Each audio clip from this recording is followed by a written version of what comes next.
From the dying embers of lackluster 2015, we look ahead to 2016 with hope. Hope that finally shit is gonna get real. Hope that Ubisoft is gonna deliver on its promises. Hope that these fucking rigs we built with our bare fucking hands are gonna get punished by some motherfucking bitchin' gaming awesomeness. And what gives us this hope? These mofos right here. Cyberpunk 2077 is an upcoming ARPG that was announced back in 2012, based on the Cyberpunk 2020 series of tabletop role-playing games.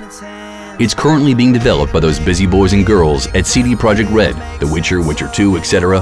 Cyberpunk 2077 will feature a dystopian futuristic world in which ultra-modern technology coexists with a degenerated human society. The game aims to be mature and ambitious, with character customization being strongly tied to the plot. It will have a non-linear story with different character classes, and both first-person and third-person perspectives. Along the way, we'll get to visit some well-known locales from Cyberpunk 2020, including a combat zone overrun by gangs, the legendary Afterlife joint, and the nostalgic Forlorn Hope.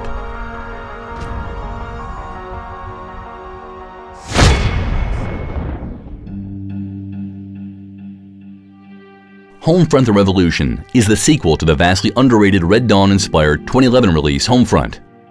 After the successful occupation 4 years earlier by the North Korean army, probably after the release of The Interview, America is on its knees. Philadelphia, the birthplace of American independence and moving Tom Hanks films, is now a ghetto, with surveillance drones and military patrols keeping the population at heel, crushing any dissident with force. Naturally, in the bombed-out streets and the abandoned subways, a resistance is forming. A guerrilla force willing to fight for freedom against all odds. Watch out, Phil Collins. Developers Crytek UK and Deep Silver are giving us an open world to explore, in which to learn the art of guerrilla warfare, set up ambushes, infiltrate compounds, and participate in unscripted firefights. There's going to be plenty of eye candy here too, and it's all being brought to life with the dazzling CryEngine-powered visuals. Hopefully now the franchise will finally get the love and support it needs to go toe-to-toe with the other AAA shooters out there. Escape from Tarkov is an up-and-coming, realistic, hardcore online first-person action RPG simulator with MMO features and story-driven walkthrough. Jesus Christ, that's a fucking mouthful. Imagine if DayZ, H1Z1, and Rust had a three-way. This would be their post-apocalyptic love child on steroids, and with better graphics. In this game, you can join one of two ideological opposed factions: the private military corporations, corporate-backed USEC, or Russian-created Bear. There are story-driven quests you can either complete alone or with your buds. There's a lot of micromanagement of stats as well, apparently, constantly having to monitor your status by ensuring your blood pressure, intoxication, stamina, tremors, and more are stable. With almost 100 skills to level up and train, the RPG element is strong with this one. Upon death, you lose everything, and your killer gets it all, and you're back to square one. Form a clan with other players and hunt down vagabonds, or create a trade network to reap enormous profit. The original XCOM took everyone by surprise by receiving acclaim by both media and fans alike. It was a solid title that was a worthy successor to the old Microprose games. XCOM 2 will be set 20 years after XCOM Enemy Within, seeing the XCOM team evolving as a resistance movement. What we'll be seeing out of this new title is new environments, new classes, and the promise the developers have to keep the same great tactical feel. Just take one look at the video, and you'll see it's a promise they're going to be keeping.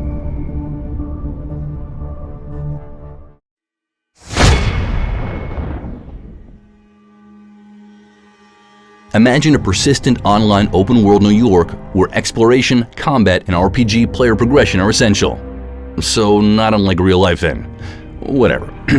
The Division is inspired by Operation Dark Winter and Directive 51, real-world events which revealed how vulnerable we've become, and according to which societies become fragile and complex. In the game, a disease spreads by dirty banknotes on the busiest shopping day of the year, Black Friday, causes the United States to collapse in just 5 days. Stunning-looking Big Apple locations and an element of cooperation between you and your buddies promise lots of tactical action that's been inspired by the reality of counter-terrorist operations around the world. Ubisoft has had a hard time recently, and rightly so, with poorly optimized glitchy releases like Assassin's Creed Unity and Watch Dogs, making fools of us all. It's a given that The Division will launch through the universally hated Uplay, so it's understandable that many people remain skeptical about this latest offering. Which is a shame, because it certainly has the potential to be a good one, just as long as they cook it long enough and work hard for a smooth launch.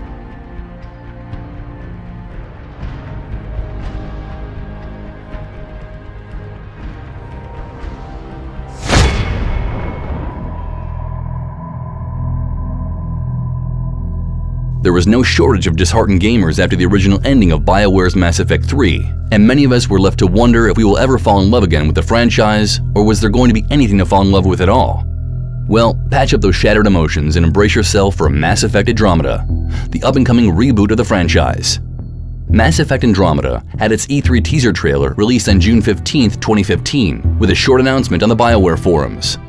Planned release in the 2016 holiday season when the game takes place on different galaxies and long after the events of the original series. While the developer has been quite silent about the game and its features, there have been rumors about the internet that the game will contain most of the features of the original series with lots of tweaks. There will be new places to explore and whole new cast of NPCs to recruit and form your party with. The game uses the Frostbite engine, so we might get some cool destruction along with the gameplay. Look to the skies, Captain.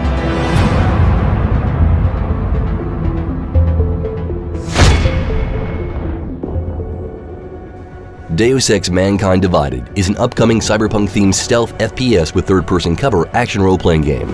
It's being developed by Eidos Montreal and published by Square Enix as a sequel to the 2011 Deus Ex Human Revolution. The year is 2029, and mechanically augmented humans have now been deemed outcasts, living a life of complete and total segregation from the rest of society. Now an experienced covert operative, Adam Jensen is forced to operate in a world that has grown to despise his kind. Armed with a new arsenal of state-of-the-art weapons and augmentations, he must choose the right approach, along with who to trust, in order to unravel the vast worldwide conspiracy. Set 2 years after Human Revolution's Mankind Divided, Jensen must work with an international coalition to deal with terrorist groups demanding equality for augmented individuals, as well as the shadowy interest behind the events of the past 2 years, and who controls his own organization. The release date has already been pushed back a few times, but we're still hoping for a 2016 release, so keep your fingers crossed.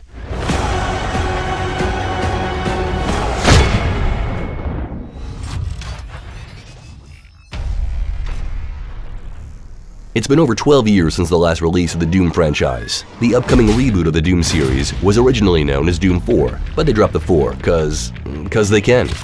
As you may have guessed, Doom is going to be a first-person shooter which has badass demons, big effing guns, and moving real fast as key principles.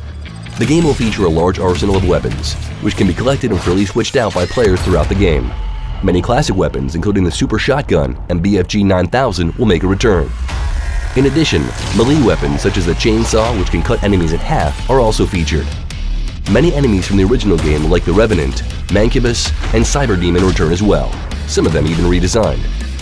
As the combat system of the game puts emphasis on momentum and speed, the game allows players to perform movements like sprinting and double jumping. A combat system known as push-forward combat is featured, which discourages players from taking cover behind obstacles or resting to regain health. Players can collect health and armor pickups scattered throughout the levels, or kill enemies to regain health. The game's multiplayer is being developed in conjunction with Certain Affinity. Several multiplayer modes, such as traditional 4-player deathmatch, domination, freeze tag, and clan arena, are included in the game.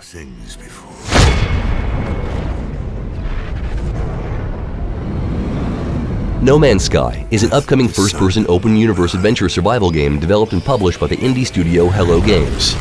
Players are free to explore the entirety of a procedurally generated, deterministic open universe which includes over 18 quintillion planets, many with their own set of flora and fauna. By exploring, players will gain information about the planets that they can submit to the Atlas, a universal database that can be shared with other players of the game.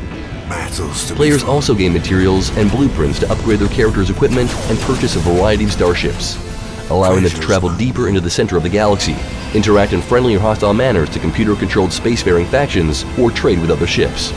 Some activities will draw the attention of the Sentinels, which will attempt to kill player characters for killing too many life forms or draining too many resources from these planets. Players participate in a shared universe, with the ability to exchange planet coordinates with friends, though the game will also be fully playable offline. This is enabled by the procedural generated system that assures players will find the same planet with the same features, life forms, and other aspects once given the planet coordinates, requiring no further data to be stored or retrieved from game servers. Sounds cool, right? Yeah, you better watch out for this one.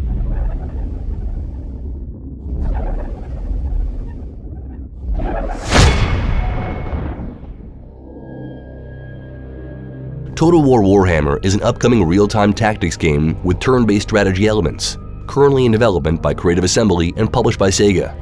The game features the gameplay of the Total War series with factions of Game Workshop's Warhammer series. Unlike its predecessors, which feature historical settings, Warhammer introduces a fantasy setting as well as characters from the Warhammer universe. It will be the 10th title in the Total War series, and will be the first title to be released in the Total War Warhammer trilogy. The game also features 4 playable factions at launch, which are the Empire, the Greenskins, the Dwarves, and the Vampire Counts. For Honor is a non-fantasy hack-and-slash game set during the medieval period. Players can play as a character from 3 different factions, namely the Legion, the Chosen, and the Warborn. The 3 factions represent knights, samurais, and Vikings, respectively. Different classes have different abilities and weapons, and customization will be available for players. The game features competitive multiplayer modes that can support up to 8 players, who will be split evenly into 2 different teams. When a match starts, players will be accompanied by numerous AI teammates, who assist players. Points, both temporary and permanent, can be earned in a match. When one team earns enough points, they must eliminate the players from the other team. Once all the players from a team are eliminated, the match ends. When players kill a certain number of enemies consecutively, they can level up and gain feats, which are additional perks. These perks allow players to gain additional points and strengths, call in a barrage of arrows or catapult attack, or heal themselves. The game looks like a hell of fun, so watch out for this one.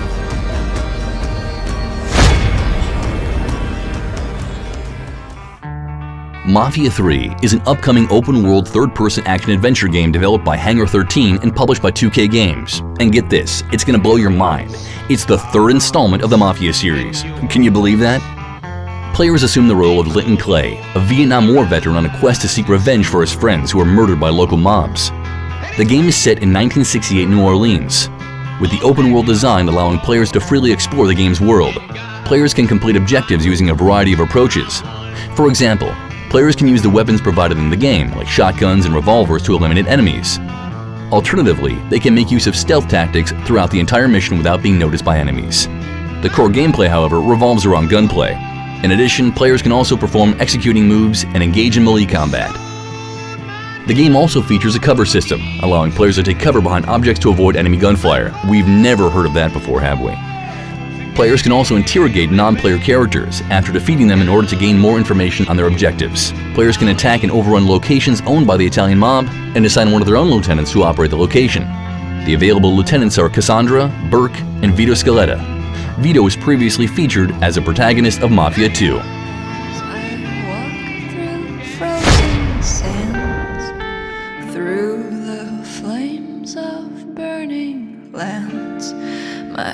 Well, Tomb Raider is an all-time classic, so no one really wonders why there's another one. After the 2013 release went for a more open-world approach on one island with lots of backtracking, fighting, and the tombs and puzzles being more optional, the newest release will take Laura to the various sceneries like Syria and Siberia again.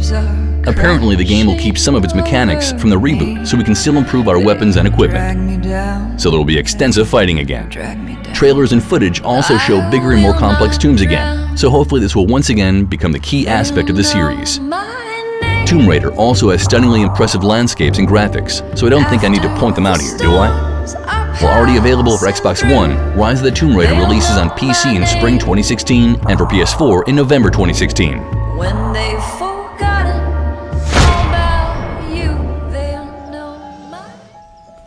In 2014, Moon Studios released their 2D platformer, Ori and the Blind Forest, which was widely loved and awarded for its beautiful art and sound and its deeply emotional story. Not much later, EA jumped the bandwagon and announced during E3 2015 their very own platformer title with all kinds of cuteness. Well, who could resist their heartfelt presentation? By creative director Martin Salim, who told the audience about this toy he made out of yarn, and so the game came to be. And this is what Unravel is all about. A creature of yarn, fittingly named Yarny, unraveling while it moves through physics-based puzzles in a northern Scandinavian landscape to reunite a family's lost loved ones. Let's just hope that this game lives up to the expectations. It has some heavy competition to beat when it comes to emotionality and beauty, of course. Unravel releases on February 9th and can be pre-ordered through Origin.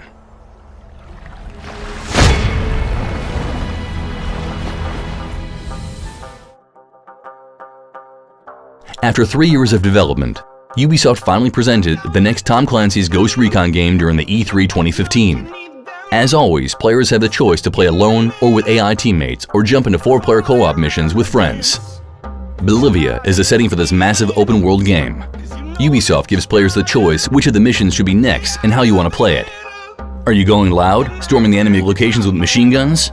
Or maybe finishing them all off silently one by one with sniper rifles on your back? It's all up to you. The only question for now is, how will it affect the storyline? Or is there any storyline aside from killing bad guys? Anyways, the game looks amazing and we can't wait to try it out for ourselves. So, that just about wraps it up, ladies and gentlemen. Thanks for listening. Did we forget to mention a game? I'm sure we did. Just write down the games you're most excited about in the comments below.